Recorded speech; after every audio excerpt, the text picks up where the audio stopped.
As somebody who stays up super late, I tend to get information real time from other parts of the world that would normally be asleep when we're awake. In this case, this news is actually really upsetting. There was a turbo four-rotor in an FD chassis. Many of you may have seen it. It wasn't the most popular car. You probably recognize it as the car with the massive center exhaust out the rear bumper. A really awkward design, but ultimately functional, just massive, a little too big. The car in the title really did crash. It's a very unfortunate thing, and I saw it kind of unfold, at least online, first thing in the morning.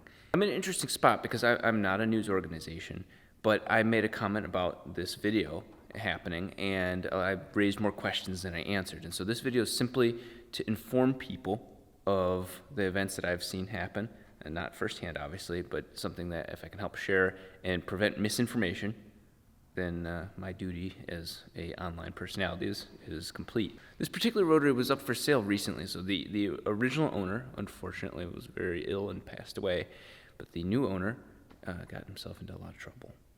I'm not Logan Paul. I'm not going to show you the worst part of it. Granted, if you guys are like me, which a lot of my audience is, you've seen a lot of videos where people do pass away on camera, and it becomes a little desensitizing, especially racing ones, because it's kind of hard to tell what's going on. You can find the video on Facebook and do it at your own discretion. Partially, I'm doing it out of respect of the video filmer. I don't like taking other people's videos, but what I do want to show you is the damage done to this car.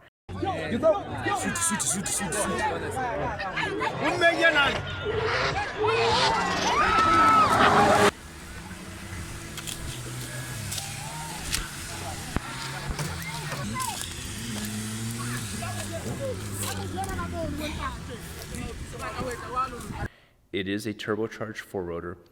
In South Africa, they use a different unit of power. They use kilowatts, instead of horsepower or brake horsepower. And so it takes a little bit for the average person to convert it over to how much power the car makes, but it is a very powerful vehicle. Why they had it on a dirt road is beyond me. It makes absolutely no sense whatsoever. I'm not one to really analyze footage. This is such an obvious example of simple physics at play. It's a fast car, its rear wheels got loose, it's a rear-wheel drive vehicle, A, B, C, and so on, all the way to Z.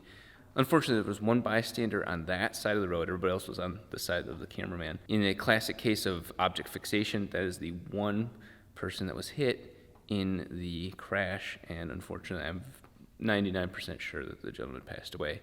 The owner is new. I don't know who it is, and that's not really the point of this video. It's just simply to share with you that unfortunately a turbocharged four-rotor FD was involved in a very bad crash. One of the eerie things for me is that this car is kind of relevant to me. Obviously, right here you have a non-running turbocharged four-rotor, but I would never race this thing on dirt. If I was, it's all-wheel drive. That's kind of the point of all-wheel drive, which is exactly what that car was racing, an all-wheel drive vehicle. In this case, I was contacted by some friends of the owner, previous owner, and asked to help sell it. The post never went through, and I didn't get all the information needed, but I was going to share it because it's a very interesting thing. So unfortunately, the vehicle in the hands of the new owner or new driver had a lot of negative happen to it.